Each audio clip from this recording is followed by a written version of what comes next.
On this week's episode of Comical Technical Errors, we debate whether it's better for teens to avoid junk food or for them to weaponize it so they can avoid mandatory military service. And we discovered that our parents throwing out our Pokemon cards when we went up to school is not the worst thing that could have happened. It's like snow, but it's alive. Robot lady, sound the alarm! Warning. The following podcast is another wasted hour. Warning. The following podcast is another wasted hour. Don't waste my motherfucking time! The cherry blossoms are in full bloom, everybody. We always get this report every year, and it's very exciting. It's like snow, except it's pieces of plants, so it makes it very morbid. But it happens every year. It's very exciting. We're going to talk about it in just a minute, but first I have to remind everybody that the next hour of your life is going to be replaced with two ignorant, uninformed, ill-advised, self-deprecating morons ranting about opinions that we have no right to have, which are probably wrong and absolutely do not matter. Our goal here at Another Wasted Hour is to convince you that where we hail from, just outside Washington, D.C., is not just a city of politics and scandals, but one brimming with art, music, and culture, and cherry blossoms. As impossible as that may seem. So listeners, now that you know why you're here in studio, we have the blues band that is never blue, the Gail Herod Band. Hello, welcome. Hi, Keith. So we have Gail. Gail, obviously, the lady voice in the room. Yes. That That would be me. just in case anyone was wondering. And then Stan here to her side. Hello, Stan. What's up, Keith? Welcome to the show. You've never been on the show before. This is very exciting. Hopefully the fear of regret has not just settled in, and now you're wondering, why did I do this to myself and not get paid? How did you read my mind? Because even worse, they came up to Baltimore to my studio instead of the one we always do this from. Right, exactly. But it's, you know what? You're doing it for free. That's lovely. And you know what else is free right now? You can go down and see the cherry blossoms, also free. So we're basically we always pay related a to cherry price. blossoms. Which one is that? Is that the one on 14th Street, or is that the one on the Tidal Basin? I think it's the Tidal Basin one. They have like a whole festival and everything. I think we forget about it because it's just something we do like every year. It's not terribly exciting. Like one morning they go, oh, everything's in peak bloom. And you go, yeah. I'm going to go see that one of these days. And there's a problem, I think, with marketing. I think we need to remarket this differently, and I'm not sure what we should do about it. I was thinking maybe if we just had like cherry blossom mega bloom, and then people are like, oh, that sounds really cool. Let me go check that out. Or maybe it's like, come see pieces of trees all over the ground. It's more like mega pollen. That's right. Do you? Do you have allergies? You are going to love the Cherry Blossom Festival. Yeah, my mom used to drag me there every year, and that's why I said earlier, you always pay a price, even if it's free. For me, it was so bad, my face would swell up to where you couldn't recognize me. But mom was like, look at all the pretty trees. I'm sneezing and sputtering on the ground. Oh, look, they're so pretty. Do you know the history of these? Right. They were sent as a trap from Japan. Well, if you've looked at him for about 15 seconds, then what? You start collecting them and throwing them at people. It's like what you're saying, Keith, is you want to combine the festival with like monster trucks and pyro. Yeah. Why wouldn't we do that? I feel like cherry blossoms are nature's glitter. Right? It's like they just get everywhere and you can't get rid of them. And they're stuck on everything. You come home with some on your lapel and your wife wonders where you were last night. Yeah. Who have you been seeing? You know what the thing that's fascinating to me is we've got the Cherry Blossom Festival, but at no point in time, at any time in the year, does anyone go down to DC and go, you know what? We should pick some cherries. Right? Because that sounds delicious. Do those even grow around here? Well, they're cherry blossoms, so they must be the same tree, right? Yeah, I don't think they're fruiting trees. That would be What do you call messy. What do you call flowers on cherry trees then? Do they have flowers? Grow in those little jars, right? So yeah, I don't know. Maybe we should. Can we do it with other things too? Like if we just had like the national like grass festival and just like, look, the grass is growing again. People, look, a thing's happening that happens every year. This is amazing. Wouldn't that just be a lawn competition? It would be, but you could have lawn games, right? Mhm. You could have lawn gnomes. There's a whole theme, honestly, that we could do here. Is this like our 20th podcast now? Yeah, it's Another wasted hour lawn games. Yeah, oh yeah. Then the extension, all of the other ones that we're going to do, we could do Yeah. another wasted hour lawns. No one would listen to that. There'd be one guy. There'd be one guy. Grow. One person's like, I love your podcast about lawns. Lawns are the best. Oh man, I've got two. One in the front and one in the back. But to be fair, of all the podcast ideas we've pitched, that's the only one that would probably get a sponsorship from Home Depot. That is also true. Well, we do not have a sponsorship from Home Depot, but we do have the Gail Harrod Band. Gail and Stan are here. We have a track from you guys called Break, which is very exciting. We're going to be playing a little sample of that later in the show. And if people are wondering what the Gail Harrod Band's all about, you can fast forward to the 1 hour mark of this show right now and you can just drink it in. You just listen to the entire track and then you can come back here and you'll know. There'll be no more questions in your mind. How would you guys describe the Gail Harrod Band? Since you're in the Gail Harrod Band, I feel like you'd be experts on this. Yeah, well, I mean, basically, we are a little bit of a blues band. We're a little bit soul, R&B, Yeah. little of everything. I A mean, little we don't country, really little rock and roll. Yeah, little rock, not much country. There you go.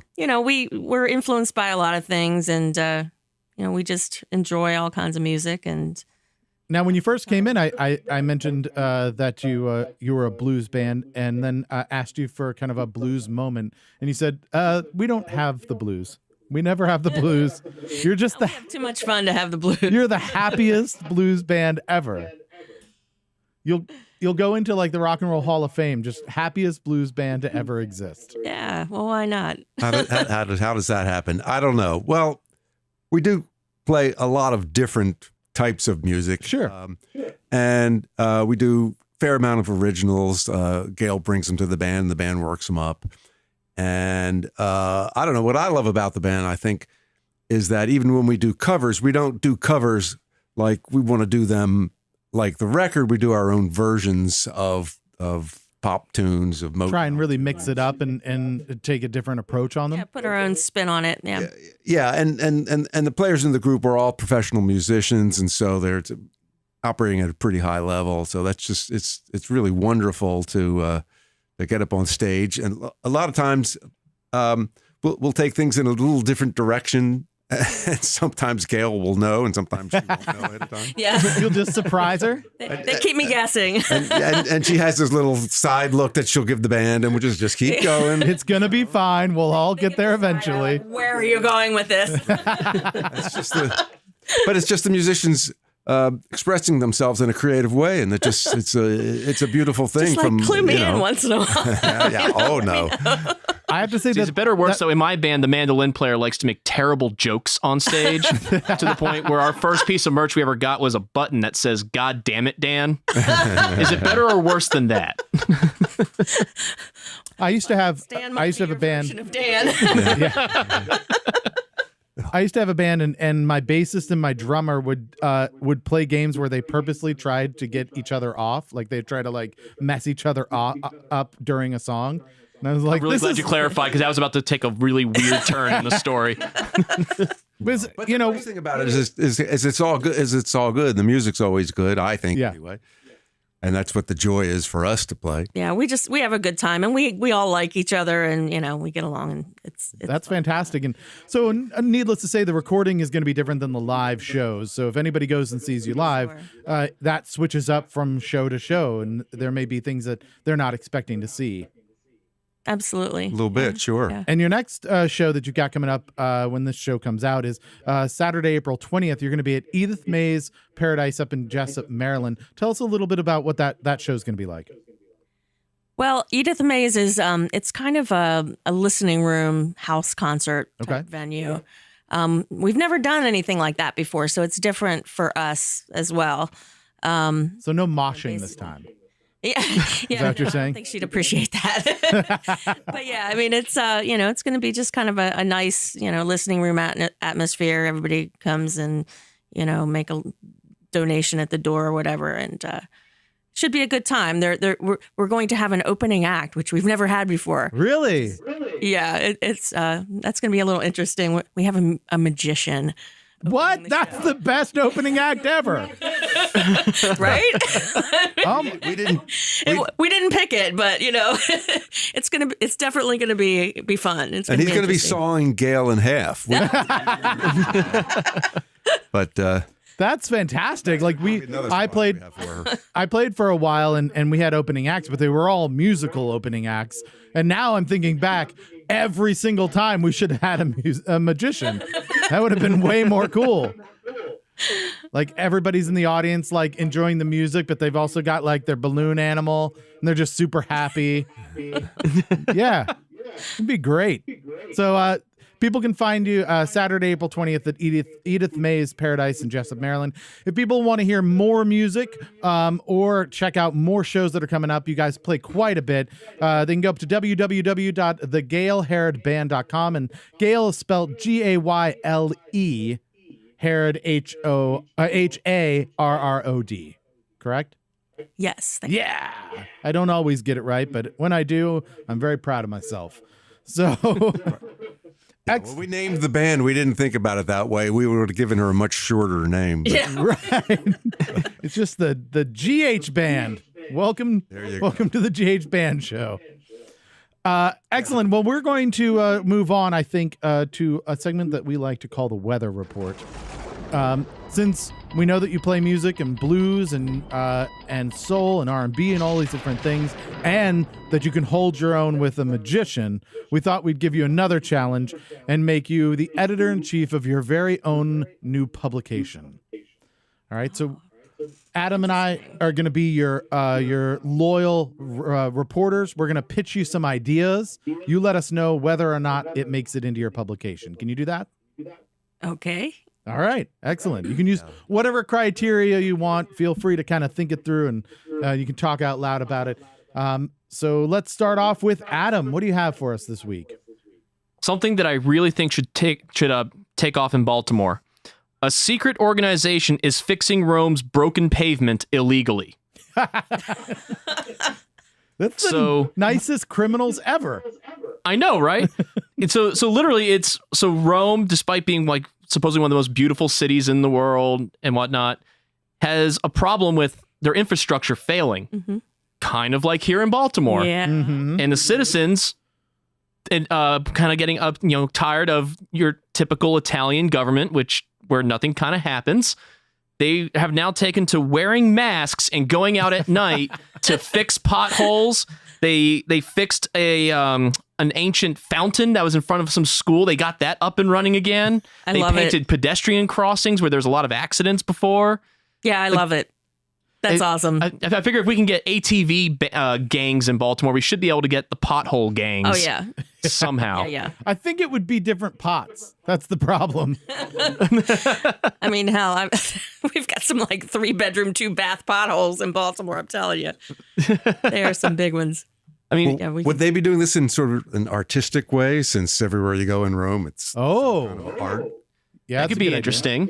Kind of like how Domino's did something similar. We reported on about, what was it, a year ago now, or something like that, where they were going around filling in potholes so that your pizza wasn't destroyed when it got to you. But they had their logo sprayed across every single one. Of course. So you're saying that these teens or whatever should have like their own little tag for each pothole fill or each. Sure, yeah. Modern day Bernini to take asphalt and create a statue. I like where his head's at. I like this idea. Baltimore, we need to do this. I don't feel like that's going to help traffic. If you have like an asphalt statue in the middle of the road, I feel like it may be contradictory to what they're trying to achieve. I will say though that it's interesting that Domino's did this like a year ago, and then the birthplace of pizza, Italy, is now going, that seems like a good idea. All right, so that's good. So the question now is it news? Oh, yeah, I like that kind of news. Yeah? Sure, why not? I guess. I don't know. You're in charge, man. You can do whatever you want. The power is in your hand. I'm all for Okay. something good news. We got enough bad news. I'm all for anything All that right, sounds like hold good the news. back page. Yes. Yes. All right. The entire back page will just be filled potholes. All right. Excellent. So this is one that I have to be honest, I'm a little surprised that that engineer Adam didn't pick up, because this is, I think, at least half in his wheelhouse. So many of you may be aware that Finland has one of the highest concentrations per capita of heavy metal bands in the world, with one heavy metal band for every 2,000 citizens. But did you also know that the number of Finnish needlework enthusiasts is estimated to be nearly as high? Huh? No, right. I did. Nobody Needlework did. enthusiasts? So Was it just because of all the metal bands that put all the needles and spikes on their armor? that's right. Yeah. Well, there's always backups in case your knitting goes sideways. You can just grab one off a band nearby. However, I think that this makes it obvious that Finland would be the location for the world's first World Heavy Metal Knitting Championship. That's right. I am so confused. On July 11th, competitors from around the globe, or let's be honest, mostly Finland, will be showing off their best needlework tricks to the rhythm of heavy metal music in a manner described akin to playing air guitar. If you think you have what it takes, great news. Submissions are still open until May 31st. You said needleworking tricks? Yeah.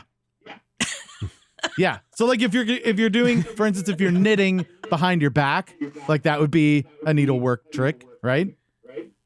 I thought you were talking like, and here's a very special stitch I like to use for those troublesome bastards, like that kind of trick. You're talking like people like doing it really fast behind their head, or Yeah, just like if you were to do like a guitar solo and show off, it's that but knitting. still confused, but okay. I mean, it's Finland. Yeah. I don't know what to tell you.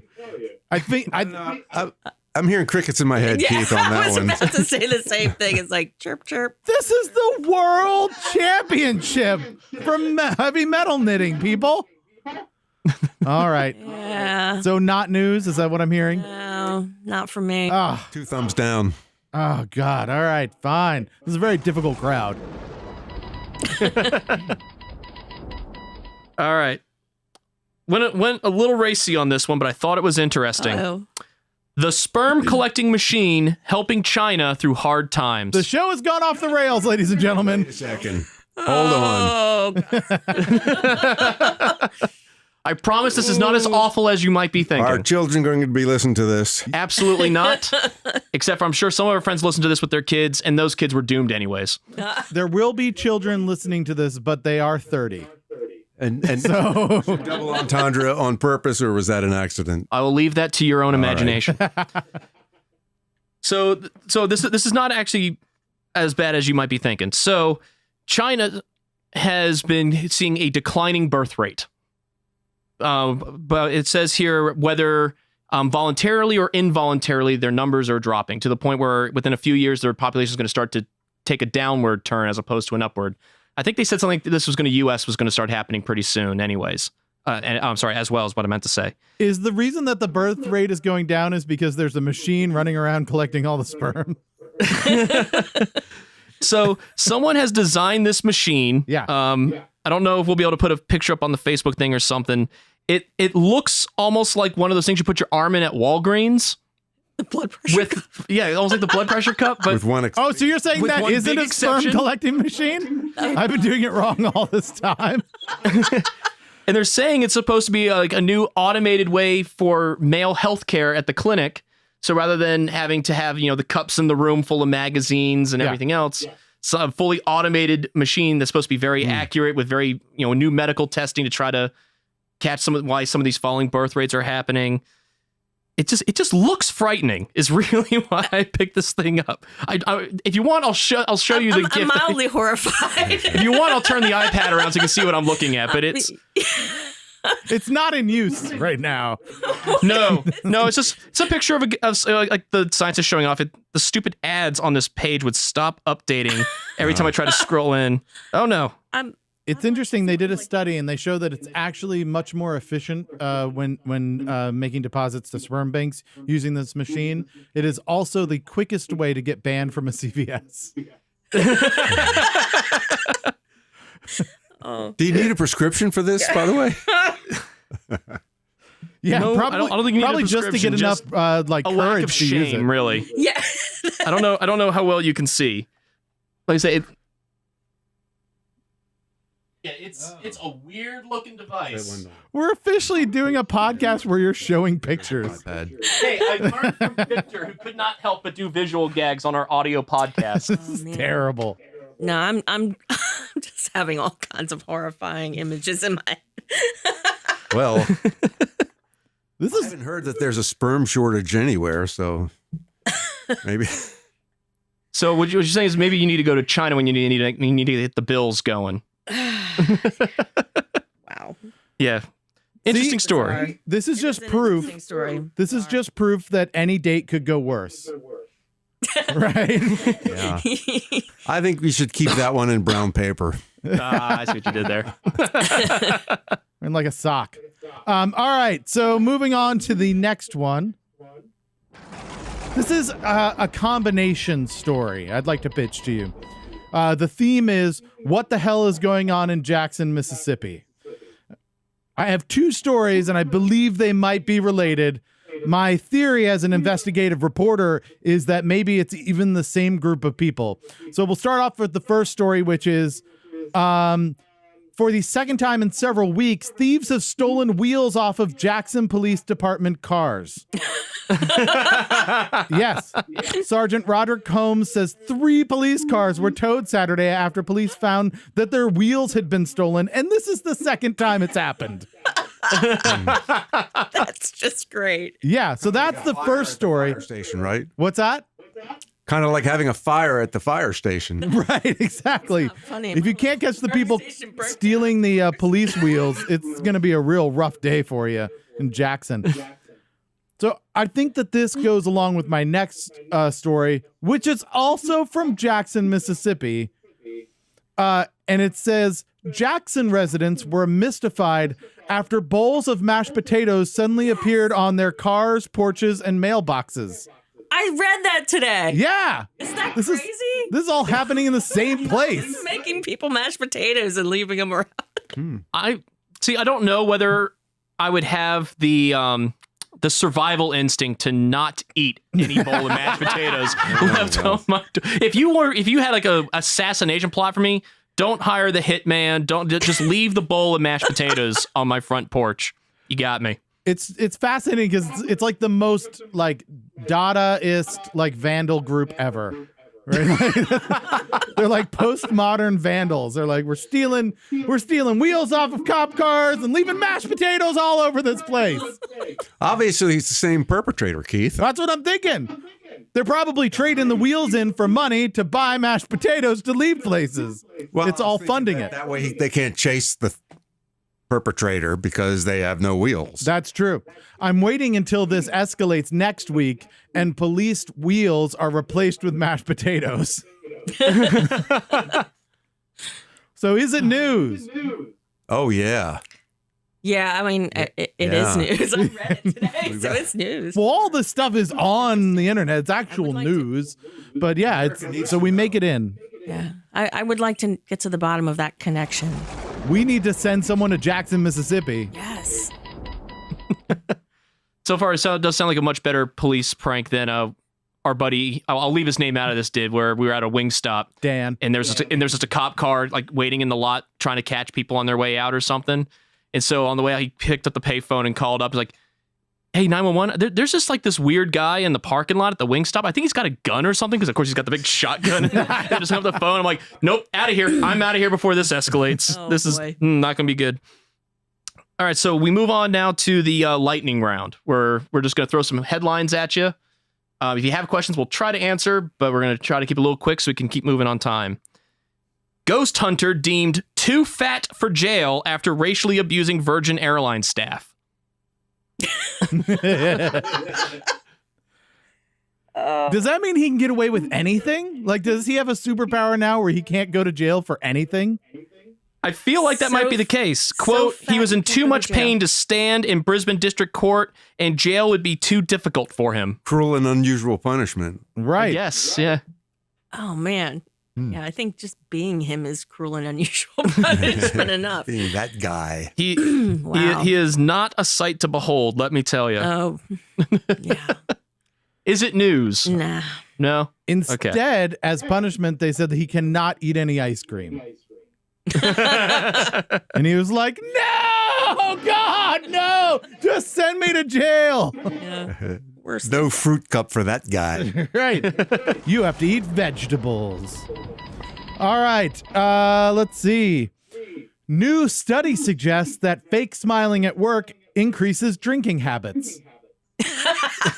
Yes, I can attest. Why not? My only concern with this story is that I think that maybe they've got the causality wrong on it, and it might be that just drinking causes you to fake smile at work more often. Like, Just being at work causes you to drink. you just go to work and you're like, I'm fine, whatever. I can't even feel my face right now. Am I smiling? Cool. All right, so is it news? Sure. Yeah. Scotch in one I like that drawer, one. Maalox in the other. Florida man threatened to destroy town with army of turtles.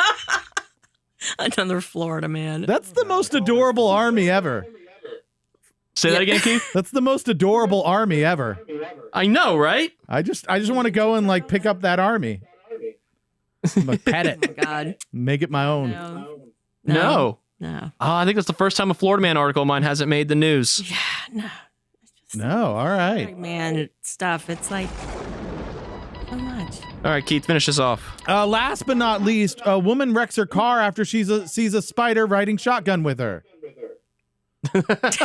Not news. I would argue that's the right way to handle it, right? I'm pretty sure that happens like quite often. That's not news. If anything, I feel like she missed a step, which is then lighting the car on fire. Yeah. Right? There you go. Like, that's what you do, right? You smash the car. It's a loss. do. It's got a spider in it. Yeah. So that's a write-off at that point. And then you light it on fire so it doesn't get to other people. She missed that part. It would have been the humane thing to do. Yeah, I'm pretty sure I've almost done that myself a time or two. Have you? Are you really afraid of spiders? Well, yeah, if they're in the car with me. Yeah, but like what if they're like telling you a really good story? Like they're helping you stay awake because it's late and you're on tour. That could be a helpful spider. You must have better drugs than I. Yeah. Well, let's just say that I fake smile at work a lot. I would say, you know what we should be doing? We should be marketing spiders as one of those. You know how they have the new cars where it like helps you stay in your lane. It lets you know if somebody's in your blind spot. And now the latest ones are like if you start nodding off, it like does an alarm, right? Yeah. We should just have a new one where it's like if you start nodding off at the wheel, it just throws a spider at you. And then you'll be like, I'm staying awake. I will be awake. I'm awake. Right. You'll never have a problem with it at all. No. There's so many good uses for spiders. Like, it's probably one of the ways I would ever run a 5K. Right? So Like instead of like the thing on the horse's head dangling the carrot in front of it, I put it on your head dangling the spider right behind your head. Right. Yeah. Or if you just had like, if you had a guy, like a group of people in like a pickup truck and they were going like the minimum speed for the 5K, they were like, you have to do the 5K in 45 minutes or whatever is I don't know what's a good 5K. And so, if they were like at that pace and they just had a bucket of spiders that they'd pour on anyone who got behind that pace, we would all run our asses off to stay at that pace. Yeah, I think that's. I have a new gym idea. It's called Spider Gym. Oh no.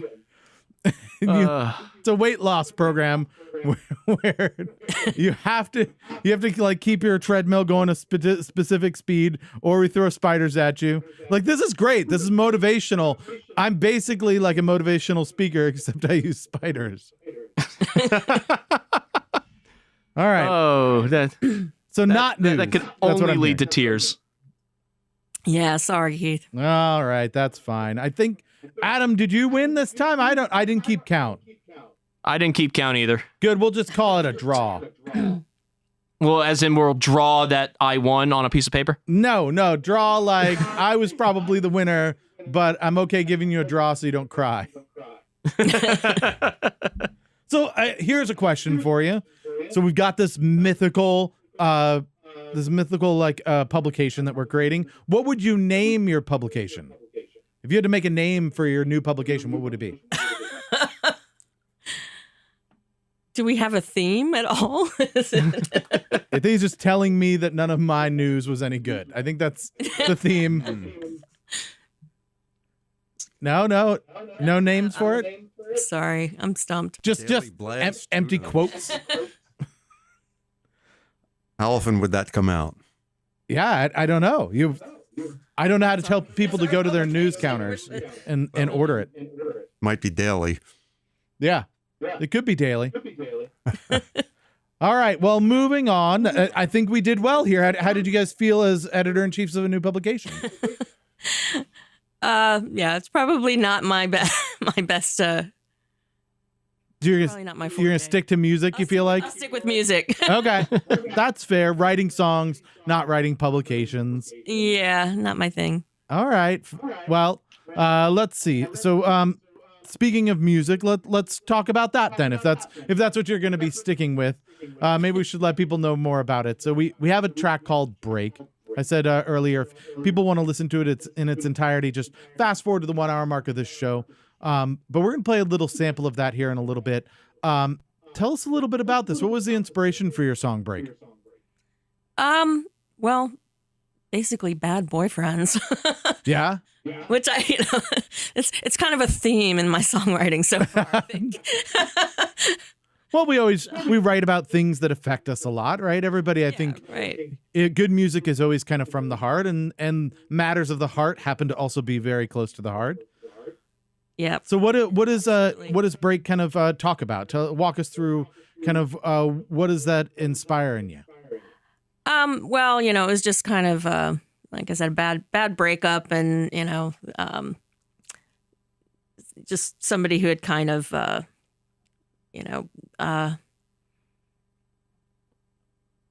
like kind of left me with a lot of questions, a lot of unfinished business. And, So is this kind of exploring I those? felt very broken down at the time, and the song is kind of I guess an anthem about me, So building myself back up, and Oh, okay. So this isn't necessarily about exploring those questions that were brought up, but about moving forward from it. of empowerment, I guess, and That's great. So what you're hoping is that maybe people who listen to this and if they're going through a similar situation might find a little inspiration on how to move forward and take a step forward after something that's pretty devastating happens. yeah. Excellent. Well, let's I think so. let's take a listen and tell us a little bit about the band in general. Obviously, I would assume that you are the vocalist, Gales, being the Yes. Gale-haired band. Stan, what do you play? I play guitar. And who else do we have in the group?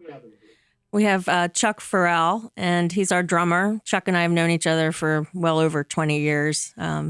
He's kind of instrumental in getting me started in singing. I didn't sing until I was in my 30s, and Oh, wow. he was one of the first people who kind of encouraged me to do that. What was it that got you into that first point in singing? Like what made you get over that particular threshold? Drunk karaoke. That's great though. Do you remember the first thing you sung? Yeah, it was probably like Bonnie Raitt. Give me something to talk about, something like that. That's great. How long did you do drunken karaoke before you started writing your own music? Oh, a long time. Yeah. A long time. Yeah, I really just started writing my own music in the last 5 to 7 years, I guess. And most of it is still just on paper. And is that how long the band's been together? When did the Gale-haired band form? We formed about 2 years ago. Okay, so you had a little bit of music written down, ready to go when you guys started up. Mostly just lyrics and stuff that, like I said, that writing is kind of my therapy and how I deal with things. And, I've always kind of intended to put them to music, but I'm not really a musician. So it's kind of hard, when you don't play an instrument to figure out how to take, a song and like that melody that's just humming around in your head and make something out of it. And getting together with these guys, they've finally have started helping me to do that and, put a form around the song. Well, the voice has a bad day. We get a good song. Yeah. That's pretty much how that works. So do you guys torture her just to try to get good songs out of it?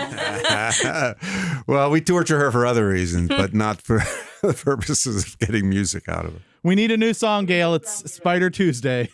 That's fast. So you mentioned your drummer. Who else is in the group? Well, our newest member, and I mean, he's like really new. He's only been at one show with us so far, but his name is Kevin Walker.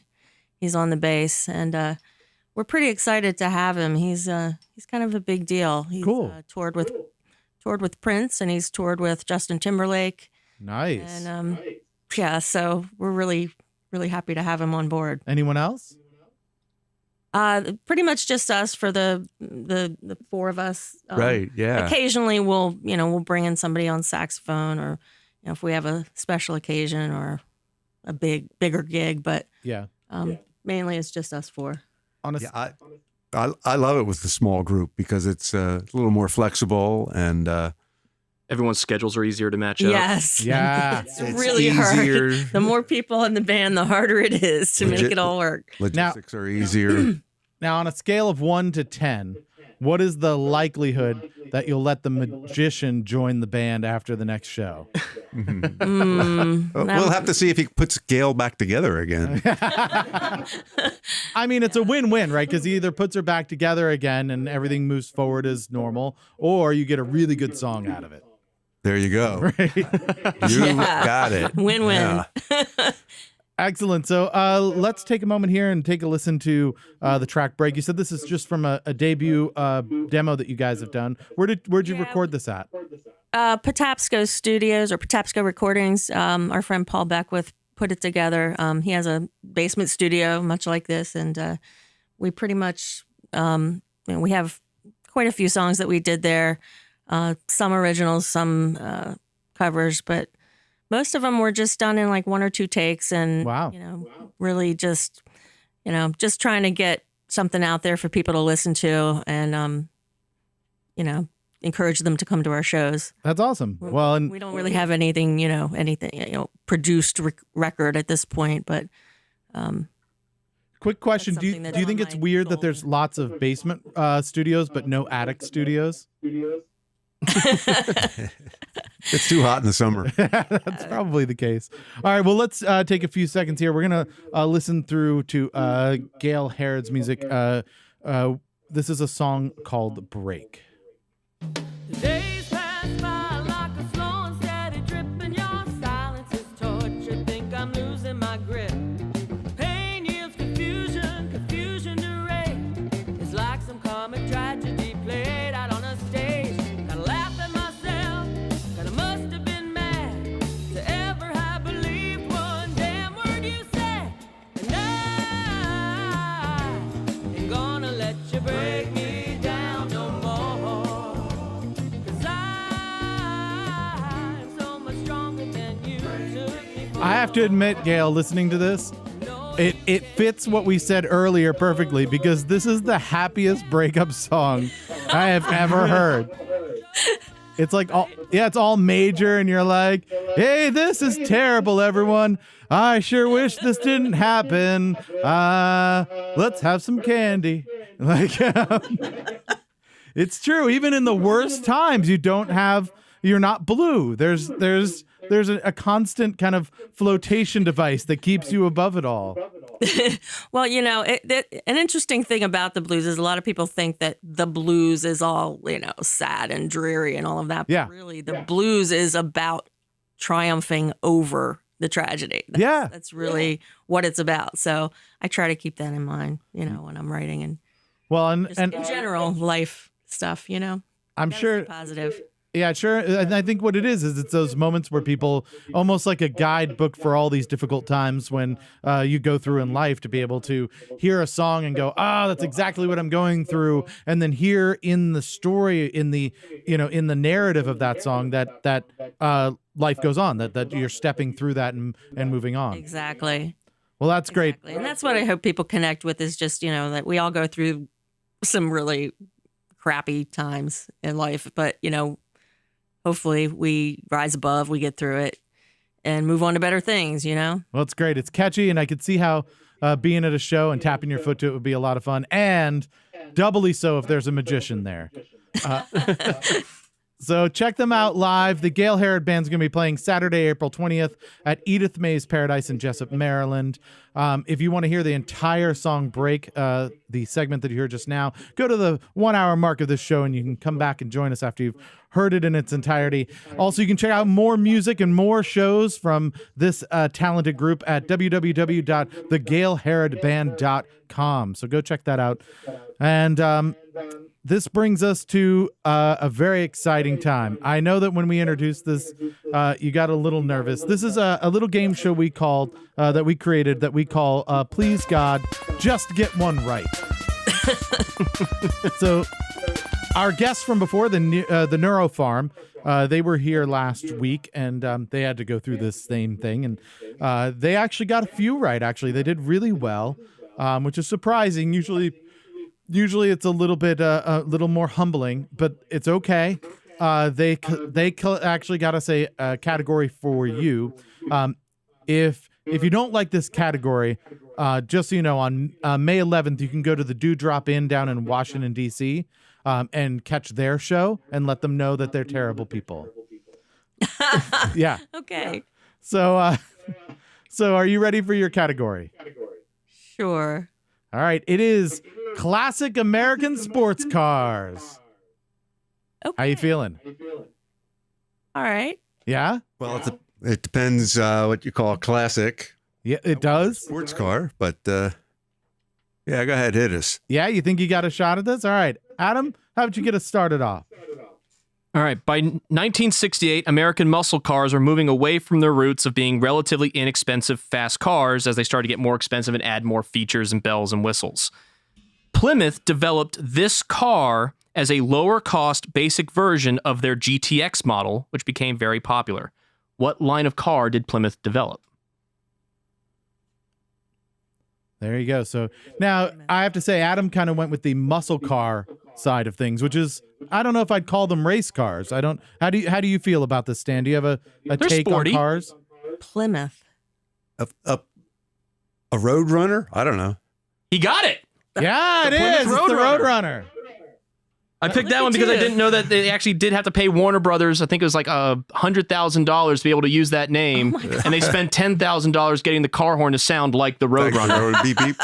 $10,000? They spent $10,000 developing that horn. Oh Fun my facts God. I learned today on Wikipedia. Tell him what he's won, Johnny. Yeah. Well, so you've got one. The rest of this is gravy now. You're just floating along. You don't even have any stress for the rest of this. Ah, okay, yeah. All right, so I'm gonna do mine. Let's see. I went a little more classic, and I went a little more race car. This one is the most classic of all the race cars I could find. On Thanksgiving Day, November 28th in 1895, race car driver Frank Duryea won the first motor car race in the United States. Now, ironically, this was called a motorcycle, because it was actually the idea of having a motorized vehicle do a circuit, right? So it was, they won this he won it in a gas-powered horseless carriage designed by himself and his brother. They traveled a whopping 7.5 miles per hour. What was the name that they gave the vehicle that they built? Wait a minute, I'm not so sure that's a classic American sports car. It's the first car that ever won a race. Oh, First American car to win a race in America. It's amazing.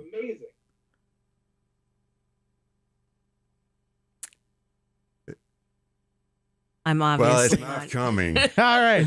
I'm obviously sucking at this category. That's all right. It's the Duria motor wagon. So they named Frank Duria was he and his brother made it, so they named it after themselves. So the Duria motor wagon is the first American car to ever win an American race. Did you say Bavarian motor car? No, American. Duria. U.S. Duria, whatever, however I'm you say his sorry. last name. Oh, the name of the Duria, Duryea, Duria. Never heard of I it. think. All right. This Dodge started life as a pretty terrible car until legendary tuner Carroll Shelby got his hands on it.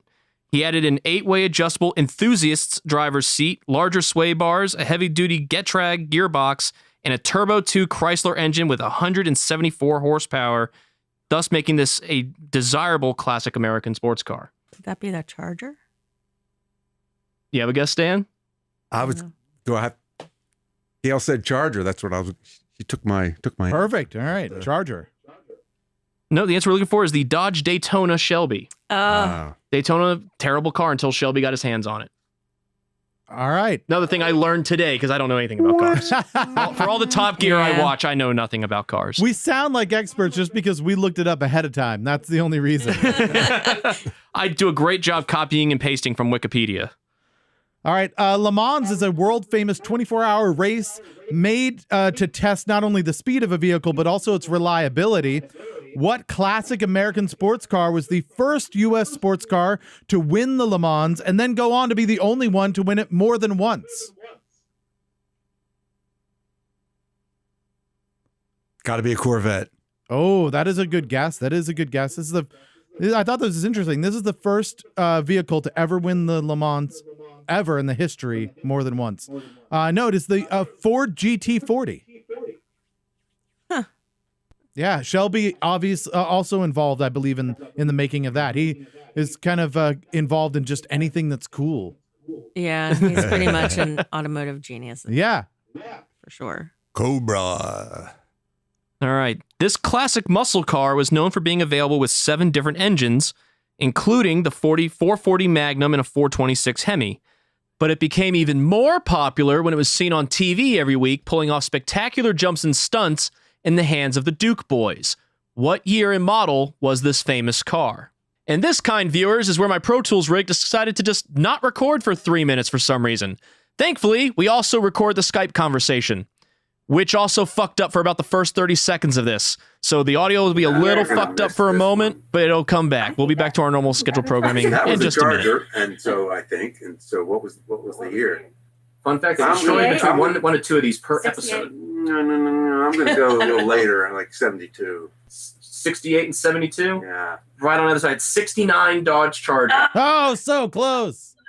They apparently destroyed at least 1 or 2 of those per episode doing those stunts. I don't know how you can afford that many Dodge Chargers. Keith, finish us off. Did we get half for that one? You got the Charger bit, which is more than a lot of our guests probably would have been able to guess. All right, no, right? I would have guessed not a bicycle. That's all I'd know. All right. Last but not least, in 1949, NASCAR Strictly Stock season was the inaugural season of professional stock car racing in the United States. In what car did driver Red Byron win the first NASCAR championship? In 1949? Yeah, 1949. He won the championship, the first NASCAR championship car. That is a classic race car. Any guesses? All right, give us an answer. Well, before my I time. didn't know they had muscle cars in 1949, but No, well, these are stock cars, but that was the beginning of NASCAR. okay, Chevy Bel Air. Oh, good guess.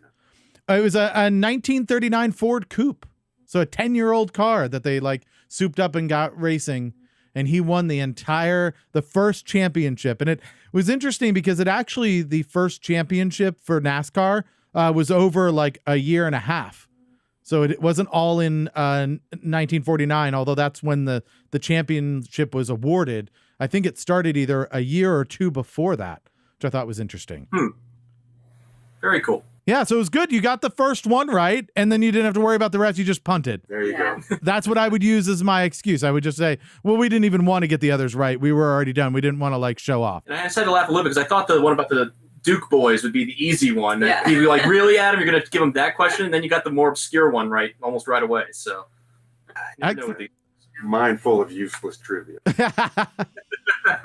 Well, you got one right, so that's fantastic. You obviously, once again, you can go check out the Nero Farm over on Saturday, May 11th, the Dewdrop Inn in Washington, D.C. Let them know that you didn't appreciate their particular brand of trivia all that much.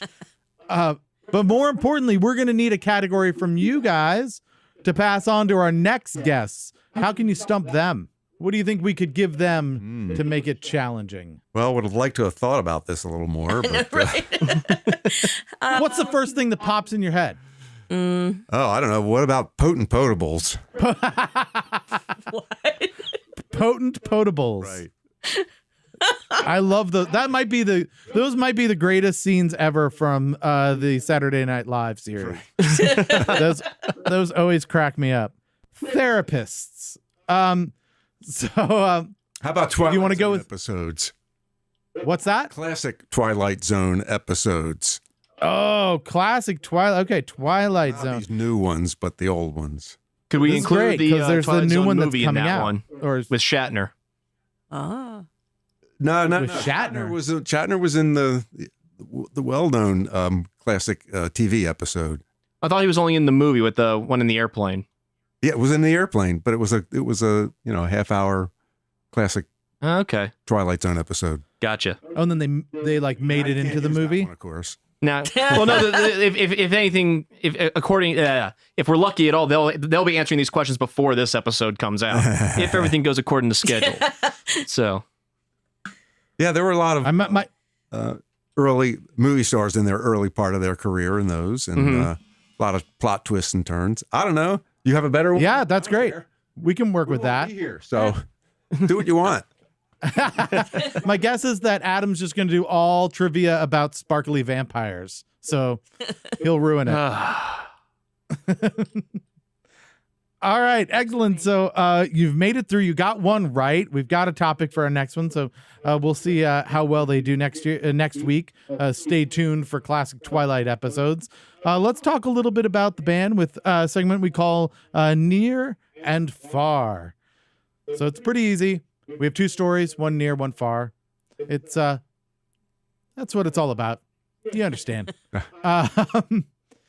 So near, we kind of got into this a little earlier. We were going to talk a little bit about your latest member, which sounds like your bassist. Yes. How did you end up meeting your bassist? Well, our drummer Chuck knows him and recommended him. And when he told me his resume, I was like, "That's what it's all about." Kidding! Like, why?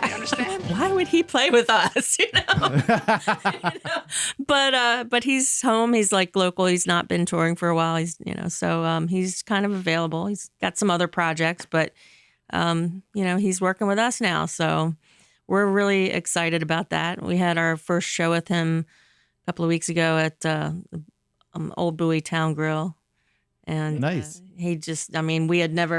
I had never even met him at that point. Like he just literally showed up at a gig, no practice, nothing, just jumped right in. And it was fun. It was a lot of fun. So there was no like audition process or anything like that? I mean, really, come on. With that resume, do you really need to audition? Well, I thought maybe he'd be auditioning you, right? Like that would make me really nervous. No, I think, I think because he knew Chuck, he knew that, it would be quality. And, I trusted Chuck's judgment as far as, bringing somebody new on. And, it was a great opportunity. So, what do we have to lose? Did you get a lot of that side eye where you had a brand new bassist and you just weren't sure how it was going to go? And like, Did you like what was the moment that you knew like this is going to work? Probably about The first note. First note, you were like, that's in key. Nicely done, sir. Played the first note right. yeah. No, I mean That was like 4 notes in, but it was once he hit that, I felt really good about I think it. like halfway through the first set, I think that when he first got there, he was a little, I think he was actually a little bit nervous because he, having just not played our material and everything. But like as soon as he and Chuck got going and things warmed up, I mean, he was just firing on all cylinders and picking everything right up, and they were playing off each other and having fun. And yeah, it was pretty quick. It's very nice to play with other musicians that are very skilled at listening to each other. Yeah, not necessarily to themselves. One of the things that happens, or one of the skills that very good musicians usually have, is that they can listen in 3 different ways. One is got to listen to themselves, of course. Listen to them in relation to what else is going on around them, see where they fit, what to add, what to maybe not add, and then to listen to the music as a whole, as the audience would hear it. And everybody in the band, all the musicians have that skill. It's something that develops. It's after a while, and after you've been a professional for a while. It's surprisingly not easy, right? It's not something that necessarily comes naturally for a lot of people. Yeah, not so you have to learn what that's like. Yeah, and these guys do, and that's what makes it fun. That makes it enjoyable. And it's about trust with each other too, because you're more likely to hang back and make space for everybody else when you really believe in the people that you're playing with and that they can fill that space. Absolutely. So it sounds like you have a lot of skill in the band that you can all kind of trust each other to be able to do that part and leave space for one another. Yeah, that's an interesting thing you bring up is that, I know that there are a lot of musicians, a lot of bands that just feel like they have to fill every single space with a note. And yeah, like drummers that don't know how to play rests. Yeah. And that is not something that we subscribe to at all. I mean, we really feel like those spaces between the notes are really where the music happens. And those are the moments it sinks in, right? Those are the moments where you like kind of make someone think and contemplate about what just happened. Yeah. So moving on to Far, I thought this was really interesting because it's always nice to hear about kind of the creative process. We were talking about a birth of one of your songs. Can you tell us a little bit about that? So the song God Laughed, it came out of a particularly bad time in my life. It was oh, one goodness. of the few times that I really did, I was at a pretty low spot, and I guess you could say I had the blues. Mm-hmm. But I had, just come off a really bad breakup. Lost my job. It was in the middle of the recession. I got laid off. Lost my health insurance. Was taking care of my grandmother who had just had a stroke. And then on top of everything else, I'm heading out the door one night to go sing at an open mic. And I happened to pick up a message, and it was a doctor's office. And they informed me that I had a bad mammogram. Oh, wow. So at that point, it was just, off the charts, too much. I went to the bar, sang an open mic, and I had a few too many. Oh, no. And on the way home, I got pulled over, got a DUI. I'd never had one before. So it was pretty earth shattering for me, and definitely a wake up call that I was not dealing with things very well.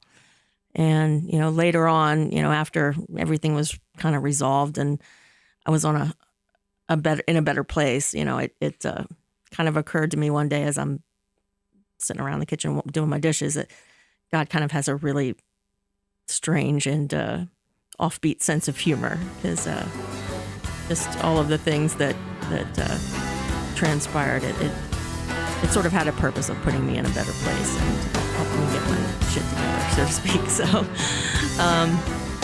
that's where the title of that. Well, I'm sorry we're going to have to cut it off there. We've run out of time, and I'm totally not covering for the fact that there was another recording fuck up. So I just get to hand it over to Keith in 3, too. Please like our posts, follow us, retweet us, and share the show on Facebook, Twitter, and Instagram. We cannot do this without you. Also, don't forget to review us on Facebook, iTunes, and Google Play. If you're an artist, musician, or culture creator in the DC area, we want you on our show. Email us at booking@anotherwastedhour.com. Thanks to engineer Adam, Kevin Evinger, McNally22, Justin Rogers, Figmental Records, Figmental Studios, and Alchemical Records for all their contributions. Most of all, thanks to the Gail Harold Band for wasting a perfectly good hour with us. This has been Another Wasted Hour, and if you just realized that, don't blame us. We warned you.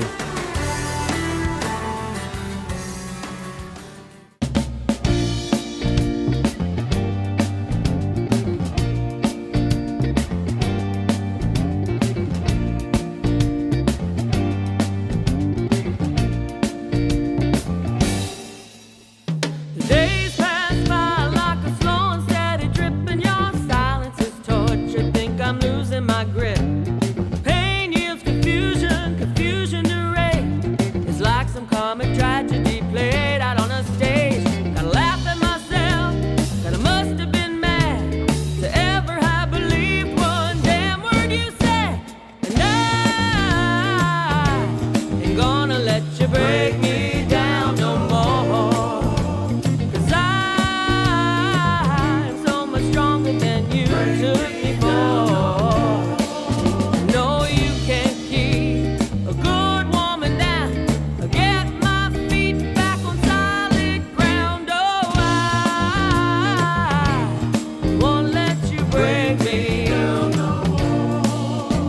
I've turned this thing over so damn many times. Examined every word, I swear I'm losing my mind. The tears come too easy, the lonely gets thick. Feels like the pressure's rising and it's making me sick. I'm losing all I have, and you don't give a damn. The promises you make, were they just part of your plan? And I ain't gonna let you break me down no more. 'Cause I am so much stronger than you took me for. No, you can't keep a good woman down or get my feet back on solid ground. Oh, I won't let you break me down.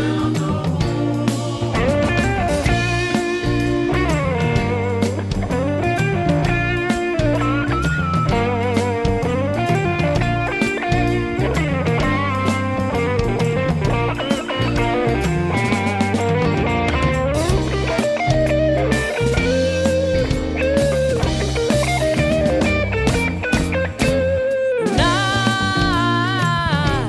ain't gonna let you break me down no more. 'Cause I'm so much stronger than you took me for. No, you can't keep a good woman down or get my feet back on solid ground. Oh, I won't let you break me. Now the time has gone by, I guess I kinda made peace. I found myself forgiveness and even sympathy.